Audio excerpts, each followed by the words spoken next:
Students, मैं पीयूष राजपूत और आपका अपना चैनल पीयूष कोचिंग क्लासेस। तो बच्चों, हमने हेलो एल्केन्स का क्लासिफिकेशन अपनी लास्ट क्लास में कर लिया था। तो आज बच्चों हम इस क्लास में पढ़ने जा रहे हैं एक तो आईयूपीएसी यानी कि नोमेनक्लेचर ऑफ हैलोजन कंपाउंड्स, दूसरा हम देखेंगे उसमें आइसोमेरिज्म और तीसरा उसकी बॉन्ड नेचर को। ठीक है बच्चों। तो बच्चों देखो, जो आईयूपीएसी नेम होते हैं किसी भी ऑर्गेनिक कंपाउंड के, वो मेनली 3 पार्ट कंटेन करते हैं, ओनली 3 पार्ट, यानी कि कह सकते हैं IUPAC name of an organic compounds contain only 3 part. कौन कौन से 3 पार्ट्स हैं उनको अगर देखें तो सबसे पहला हमारे पास ये मान लो रूट वर्ड। क्या होता है बच्चों? Root word. ये होता है दूसरा सफिक्स और प्रीफिक्स। ये हमारे क्या हैं? 3 मेन पार्ट हैं। और किसके अंदर? आईयूपीएसी नेम में। जो रूट वर्ड होता है बच्चों, वो हमें बताता है नंबर ऑफ कार्बन एटम को। ये क्या बताने की कोशिश करता है?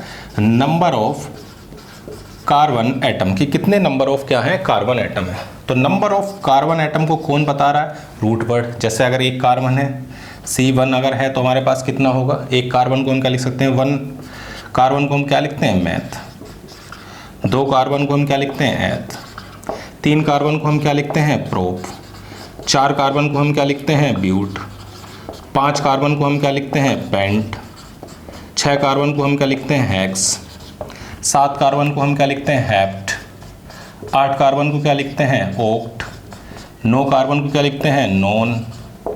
10 कार्बन को क्या लिखते हैं? डेका। और 11 कार्बन को लिखते हैं अन डेक। 12 कार्बन को क्या लिखते हैं? Dough deck.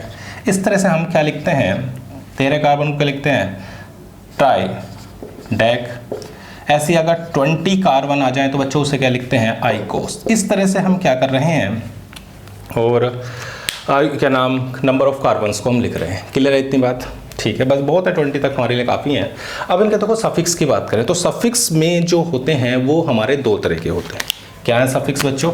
ये 2 तरह के हैं। एक हैं प्राइमरी और दूसरे हैं सेकेंडरी। क्लियर है? प्राइमरी और सेकेंडरी। ठीक है बच्चों। अब देखो, अगर प्राइमरी की बात करें तो प्राइमरी के अंदर आपके पास आता है डिग्री ऑफ अनसैचुरेशन। क्या देता है ये? Degree of unsaturation. ये हमें देने की कोशिश कर रहा है डिग्री ऑफ अनसैचुरेशन। यानी कि अगर सिंगल बॉन्ड होगा तो एन, डबल बॉन्ड है तो इन, और ट्रिपल बॉन्ड है तो आइन। ये होता है बच्चों। क्लियर है इतनी बात? कि हमारे पास क्या है कि रूट वर्ड के अंदर क्या है कि नंबर ऑफ कार्बन्स को बताने का काम कर रहा है। जो चेन में नंबर ऑफ कार्बन एटम होंगे उनको बताएगा रूट वर्ड। सफिक्स में हमारे पास 2 है, प्राइमरी और सेकेंडरी। प्राइमरी के अंदर डिग्री ऑफ अनसैचुरेशन यानी कि सिंगल बॉन्ड है एन, डबल बॉन्ड है इन, और ट्रिपल बॉन्ड है तो आइन। उसको भी देख रहे हैं सेकेंडरी को। प्रीफिक्स के अंदर भी बच्चों 2 होते हैं। एक होता है प्राइमरी और दूसरा होता है बच्चों सेकेंडरी। क्लियर है बात इतनी? तो देखो, प्राइमरी के अंदर इसमें आते हैं साइक्लो या बाईसाइक्लो या स्पाइरो। ठीक है बच्चों, स्पाइरो हो सकता है, बाईसाइक्लो हो सकता है या साइक्लो हो सकता है। और सेकेंडरी के अंदर हमारे पास आते हैं साइड चेन। क्या होंगे इसके अंदर? या तो साइड चेन या आप बोल सकते हैं सब्स्टिट्यूएंट्स इसके अंदर हो सकते हैं। ये होते हैं सब्स्टिट्यूएंट में, जैसे कि हमारे पास F आपको पता ही है, फ्लोरो।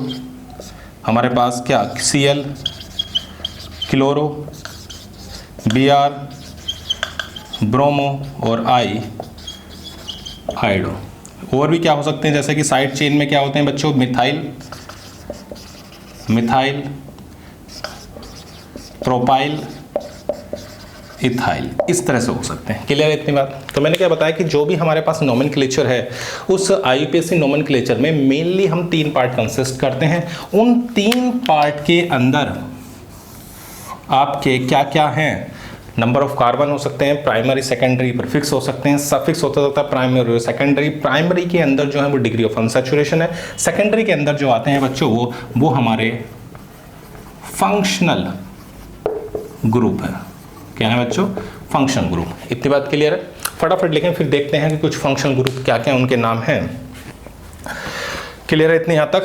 अब देखो बच्चों, अब अगर मैं बात करता हूँ फंक्शनल ग्रुप की, तो जो फंक्शनल ग्रुप हैं उन्हें अब आप देख रहे हैं, तो functional group prefix, suffix. Functional group में सबसे पहला बच्चों हमारे पास होता है COH। ठीक है बच्चों, ये होता है कार्बोक्सी और ये होता है ओइक एसिड। क्लियर है? फिर होता है हमारे पास SO3H, सल्फो और सल्फोनिक एसिड। ठीक है बच्चों, फिर होता है C, हमारे पास हो गया CO होल ट्वाइस O। इसका कोई भी प्रीफिक्स नहीं है, इसका सफिक्स होता है हमारे पास ओइक एनहाइड्राइड। क्लियर है? फिर हमारे पास होता है COOR एल्कोक्सी कार्बोनिल। ठीक है बच्चों, इसका नाम होता है OAT। अगला होता है COX, ये होता है हेलो कार्बोनिल और इसका नाम होता है ऑयल हैलाइड। क्लियर है? अगला होता है हमारे पास CONS2 अमीडो एंड अमाइड। ठीक है बच्चों, तो ये जो पहले आगे दोनों ये कौन है? हमारे एसिड है और ये हमारे क्या है? Acid derivative. क्लियर है बात इतनी? अब जो आते हैं वो हमारे होते हैं ट्रिपल बॉन्ड वाले, जैसे कि C ट्रिपल बॉन्ड N और NC, ये हमारे पास है। CN का बच्चों देखो हमारे पास होता है साइनो और ये होता है आइसो साइनो। ये होता है इसका नाम नाइट्राइल और ये होता है आइसो नाइट्राइल। क्लियर है इतनी बात? तो ये हमारे ट्रिपल बॉन्ड वाले हुए हो गए। अब देखते हैं डबल बॉन्ड वाले। डबल बॉन्ड वाले में सबसे पहला होता है CHO और दूसरा होता है एल्डिहाइड और दूसरा है कीटोन। ठीक है बच्चों, इसका जो हमारे पास नाम होता है वो ऑक्सो और AL, इसका हमारे पास नाम होता है कीटो ONE। क्लियर है इतनी बात? तो ये हो गया। अब हमारे पास आते हैं सिंगल बॉन्ड वाले, यानी कि OH SH और NS2। क्लियर है? तो यानी कि ये हमारे कौन से हैं? ये ट्रिपल बॉन्ड वाले हैं। और बच्चों ये वाले कौन से हैं? तो ये हमारे डबल बॉन्ड है और ये हमारे सिंगल बॉन्ड है। ठीक है बच्चों, तो इसका नाम होता है हाइड्रोक्सी और OL, इसका होता है मरकैप्टो और इसका होता है थायोल और ये हमारा होता है अमीनो और ये होता है अमाइन। क्लियर बच्चों बात? तो ये हमारे क्या हो गए? कुछ फंक्शनल ग्रुप हो गए जो हमें क्या याद रखने हैं कि किसका नाम सफिक्स है, क्या प्रीफिक्स है। ठीक है बच्चों, प्रायोरिटी लेवल बिल्कुल ऐसे होना चाहिए। इतनी बात क्लियर? तो मैंने आपको बताया कि जो भी IUPAC name mainly 3 part consist करते हैं। एक पार्ट होता है सबसे पहले प्रीफिक्स, फिर होता है रूट वर्ड और फिर होता है सफिक्स। प्रीफिक्स के अंदर हमारे पास सेकेंडरी और प्राइमरी, उस सेकेंडरी वाले के अंदर हम क्या देख रहे हैं? साइड चेन और सब्स्टिट्यूएंट। दूसरा हमारे पास होता है उसमें साइक्लो, बाईसाइक्लो और स्पायरो। फिर हमारा रूट वर्ड है कितने नंबर ऑफ कार्बन एटम हमारे उस चेन में है, और दूसरा फिर हमारे पास उसमें 2 चीज़ हैं, डिग्री ऑफ अनसैचुरेशन और फंक्शनल ग्रुप। इतनी बात क्लियर है? फटाफट इसको नोट करें, फिर देखते हैं कुछ क्वेश्चन इस पर। तो बच्चों हम एक एक करके अब इनके IUPAC नेम लिख रहे हैं।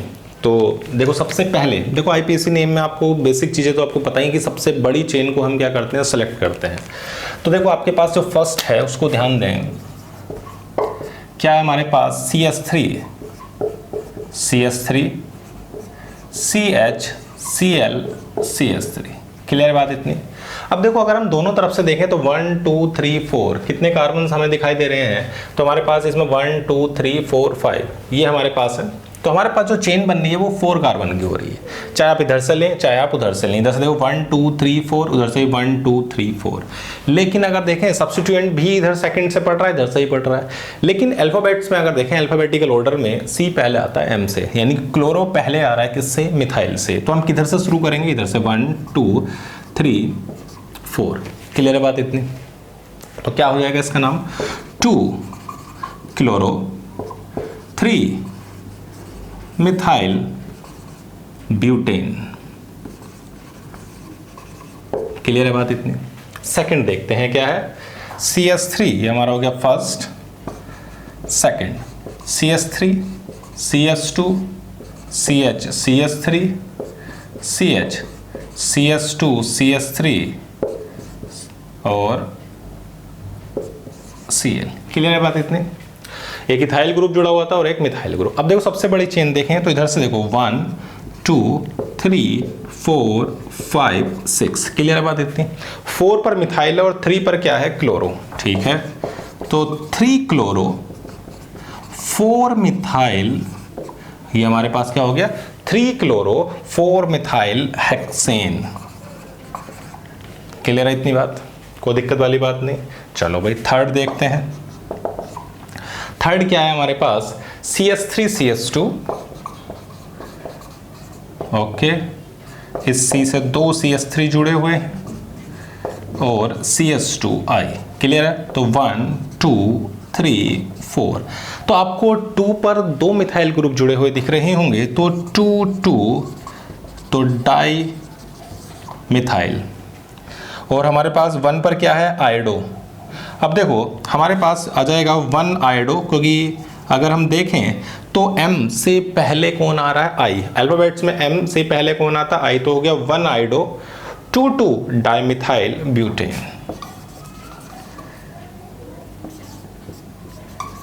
क्लियर है बात इतनी। फटाफट इसे नोट करें, फिर मैं देखते हैं अगले।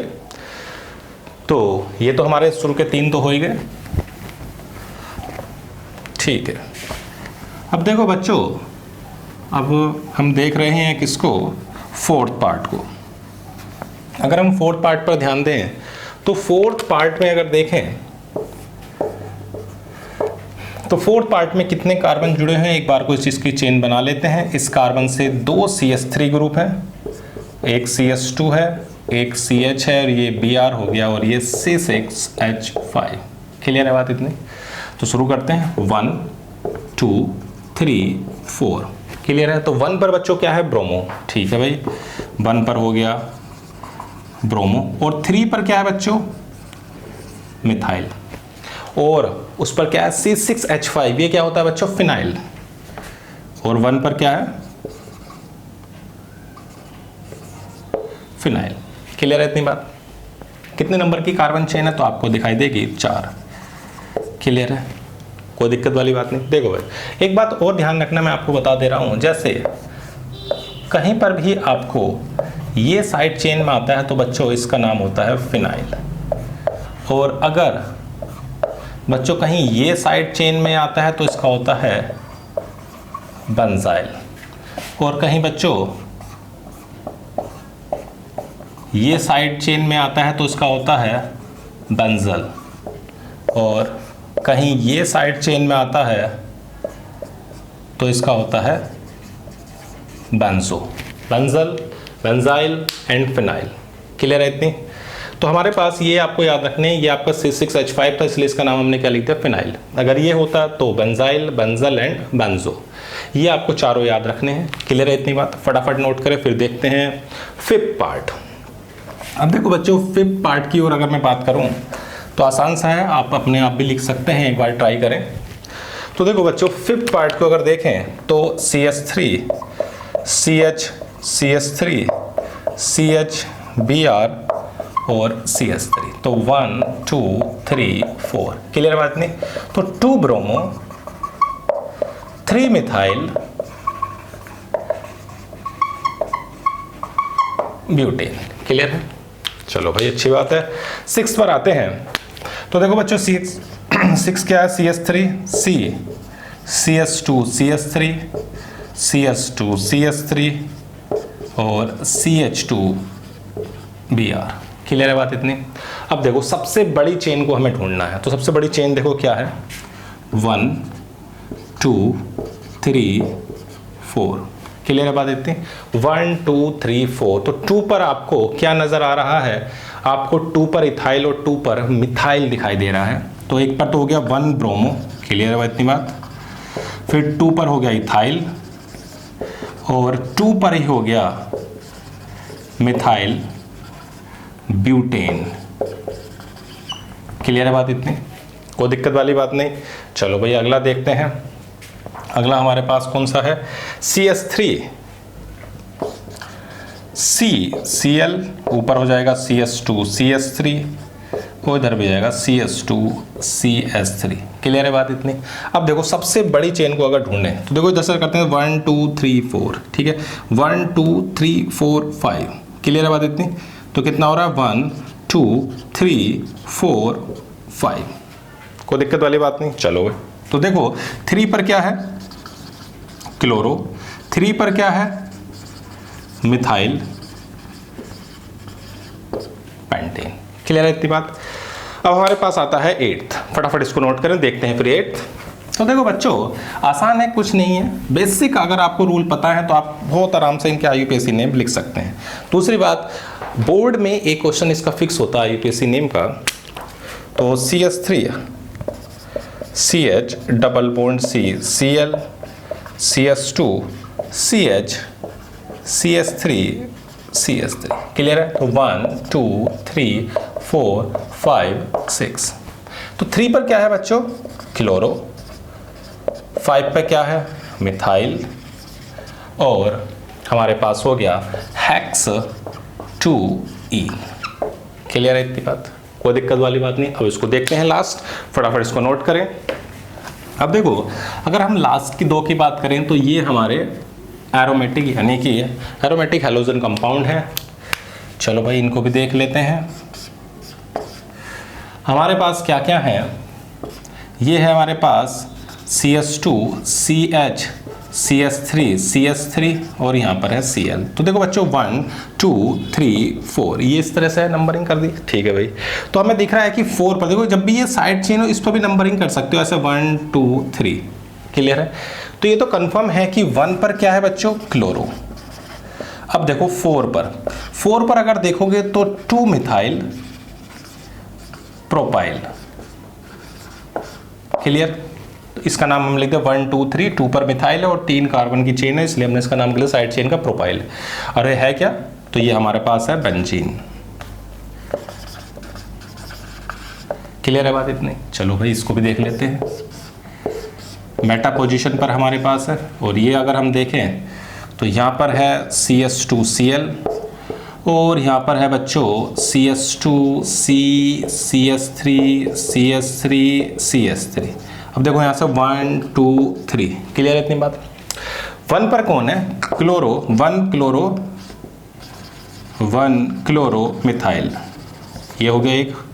अब देखो अगर देखें तो 3rd पर इसकी भी नंबरिंग करनी पड़ेगी 1 2 3, 2 डाई मिथाइल 1 कितना होगा, 1 क्लोरो मिथाइल, 3 पर 2 di methyl propyl benzene. Clear है, बहुत आसान थे, फटाफट इसको नोट करें फिर देखते हैं आगे। तो बच्चों हम देख रहे हैं कि आइसोमेरिज्म इन हेलोएल्केन एंड हेलोएरिन्स। देखो बच्चों 2 तरह की हमारे पास मेनली इसमें आइसोमेरिज्म होती हैं, एक होती है चेन और एक होती है पोजीशन। सिर्फ 2 ही आपको देखने को मिलेंगी, एक चेन और दूसरी आपकी होती है इसमें पोजीशन, आइसोमेरिज्म। क्लियर बात इतनी। चलो भाई एक एग्जांपल से मैं आपको इसमें समझा रहा हूँ।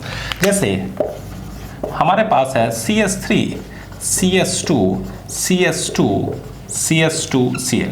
ठीक है बच्चों, इसका नेम आप लिखें तो कितना आएगा, तो 1 2 3 4, तो कितना हो गया वो 1 क्लोरो ब्यूटेन। क्लियर है बात इतनी। चलो भाई अब देखो, अब मैं इसको चाहूं तो ऐसे भी तो लिख सकता हूं, तो ये कितना होगा 1 2 3। क्लियर है बात इतनी। अब देखो अगर इसका नाम ये लिखें तो देखो हमारे पास आता है 2 methyl 1 chloro 2 methyl propane, 3 carbon की चेन। अब देखो हमारे पास क्लोरो 1 क्लोरो था, अब भी क्लोरो है। क्या बदला यहाँ पर, देखो बच्चों क्या है, ये है ब्यूटेन और ये क्या है 2 मिथाइल प्रोपेन। तो क्या बदल गई, चेन। तो ये दोनों कौन हुए, चेन आइसोमर। तो ये हमारे हो गए चेन आइसोमर। क्लियर है बात इतनी? यानी कि चेन आइसोमेरिज्म के अंदर चेन क्या होती है, कार्बन की जो चेन होती है वो हमारी डिफर होती है। तो यानी कि इसके अंदर पोजीशन बिल्कुल सेम है, पोजीशन में कोई डिफर, वहां पर भी 1 था, यहां पर भी 1 है, सिर्फ डिफर क्या है, तो डिफर है सिर्फ और सिर्फ क्या, चेन। क्लियर है इतनी बात? अब देखो एक एग्जांपल और देख लेते हैं। पोजीशन की अगर बात करें तो देखो पोजीशन में इसी में अगर मैं लूं CS3 CS2 CS2 CS2 Cl, clear है बात? अब देखो बच्चों इसका नाम क्या हो गया अपना 1-क्लोरोब्यूटेन, हाँ है ना, 1 2 3 4। अब मैं इसको ऐसे भी तो लिख सकता हूं CS3 CS2 CS2 CS3, इस पोजीशन से हटा के यहां लगा दिया Cl। अब देखो 1 2 3 4, तो क्या पोजीशन होगी 2-क्लोरो। अब देखो चेन सेम है लेकिन पोजीशन क्या है बच्चों, डिफर है, तो ये क्या हुए हमारे पोजीशन आइसोमर। क्लियर है इतनी बात? ठीक है बच्चों, और देख लेते हैं। जैसे हमारे पास अगर बेंजीन रिंग की ही बात करें तो एक यहाँ पर Cl है तो यहाँ पर Cl हो सकता है, ठीक है बच्चों। तो इस पोजीशन अगर देखें तो कितना होगा 1 2 डाइक्लोरोबेंजीन। क्लियर है बात इतनी? तो क्या हो जाएगा 1 2 डाइक्लोरोबेंजीन। अब इस पोजीशन को मैं चेंज कर दूं, यहां पर Cl और यहां Cl कर दूं, तो क्या हो जाएगा 1 3 डाइक्लोरोबेंजीन। या यहां Cl और यहां Cl कर दूं तो कितना हो जाएगा 1 4 डाइक्लोरोबेंजीन। क्लियर है बात इतनी? तो हमारे पास क्या है, जिसमें पोजीशन आइसोमेरिज्म है उसमें क्या होगा, जो भी हैलोजन है उसकी पोजीशन डिफर होगी। चेन आइसोमेरिज्म में पोजीशन तो सेम होगी लेकिन क्या होगी, चेन डिफर होगी। क्लियर है इतनी बात? फटाफट लिखें। तो हमने अब तक इसमें बच्चों ये देख लिया कि आइसोमेरिज्म में हम नाम कैसे लिख रहे हैं, उसमें क्या नाम IUPAC नेम में नेम कैसे लिख रहे हैं वो हमने देख लिया। आइसोमेरिज्म देखी तो इसमें मेनली 2 आपको आइसोमेरिज्म दिखाई दे रही हैं, एक होती है आपके पास चेन और दूसरी होती है आपके पास सिंपल हेलो एल्केन्स और हेलो एरिन्स में पोजीशन। अब देखो इसकी अगर नेचर की बात करें, किसकी nature of the CX bond, CX bond. तो देखो भाई अगर हम इसकी बात कर रहे हैं तो जो X होते हैं हमारे पास हैलोजन हैं वो हमारे फ्लोरीन, क्लोरीन, ब्रोमीन और आयोडीन है। ये क्या है, ये इलेक्ट्रो नेगेटिव एलिमेंट है। तो इलेक्ट्रोनेगेटिव एलिमेंट हमारे पास है, तो ये क्या करेंगे, इलेक्ट्रॉन को अपनी ओर क्या करते हैं, खींचेंगे। जब ये अपनी ओर इलेक्ट्रॉन को क्या कर रहे हैं, खींचते हैं, जिसकी वजह से इस पर पार्शियली नेगेटिव और इस पर पार्शियली पॉजिटिव चार्ज आ जाता है। तो इसकी जो नेचर होगी वो कैसी होगी बच्चों, पोलर। तो ये कैसा होता है, पोलर। क्लियर है बात? और अगर हम ऊपर से नीचे ग्रुप में जाते हैं, 17 ग्रुप है, और ग्रुप में ऊपर से नीचे जाते हैं तो इलेक्ट्रोनेगेटिविटी क्या होती है, डिक्रीज होती है, जिसकी वजह से इस पर जो उसकी पोलर नेचर है वो भी क्या होगी, डिक्रीज होगी। ऊपर से नीचे जाने पर ग्रुप में क्या हो रही है, इलेक्ट्रो जो नेगेटिविटी है बच्चों वो डिक्रीज होती है, जिसकी वजह से इसकी पोलैरिटी भी क्या होती है, डिक्रीज होती है। इस पोलैरिटी पर ही बच्चों ये क्वेश्चन बनता है किसका, आपने पढ़ा होगा डाइपोल मूवमेंट क्लास 11th में। Dipole movement mu is equal to हमारे पास होता है, dipole movement is equal to charge into distance between charges, ये होता है। अब देखो ऊपर से नीचे इलेक्ट्रोनेगेटिविटी क्या हो रही है, घट रही है, तो डाइपोल मूवमेंट भी घटना चाहिए था, लेकिन ऐसा नहीं होता। डाइपोल मूवमेंट 2 चीज़ों पर डिपेंड करता है बच्चों, एक चार्ज पर और एक हमारे पास क्या, बॉन्ड लेंथ पर। अगर आप देखोगे तो इन दोनों फैक्टर का जो प्रोडक्ट है ज़्यादा होगा, उसी का डाइपोल मोमेंट ज़्यादा होगा। तो जो क्लोरीन वाला केस होता है उसमें चार्ज और उसकी जो बॉन्ड लेंथ होती है वो फ्लोरीन से क्या होती है, बड़ी होती है, क्योंकि साइज बड़ा है, जिसकी वजह से बच्चों उसका जो डाइपोल मोमेंट है वो बड़ा हो जाता है, किससे, फ्लोरीन वाले केस से। ये याद रखोगे, एक इंपॉर्टेंट क्वेश्चन है, आता है बोर्ड में ये। क्लियर है बात इतनी? तो ये डाइपोल मोमेंट आपका हो गया। तो मैंने आपको इस क्लास में बेसिक जो हमारा मेन था वो था IUPAC। तो मैंने आपको बताया कि जो IUPAC है उसमें हमारे पास 3 मेन पार्ट होते हैं। एक होता है हमारे पास प्रीफिक्स, एक होता है रूट वर्ड, एक होता है सफिक्स, वो हमने देख लिया। फिर मैंने आपको बताया इसमें 2 ही आपको आइसोमेरिज्म देखनी है, पोजिशन और चेन। फिर मैंने आपको बताया कि क्या नाम कि इसकी जो नेचर है बॉन्ड की वो कैसी है। तो इस बच्चों इस क्लास में सिर्फ इतना ही। Thank you.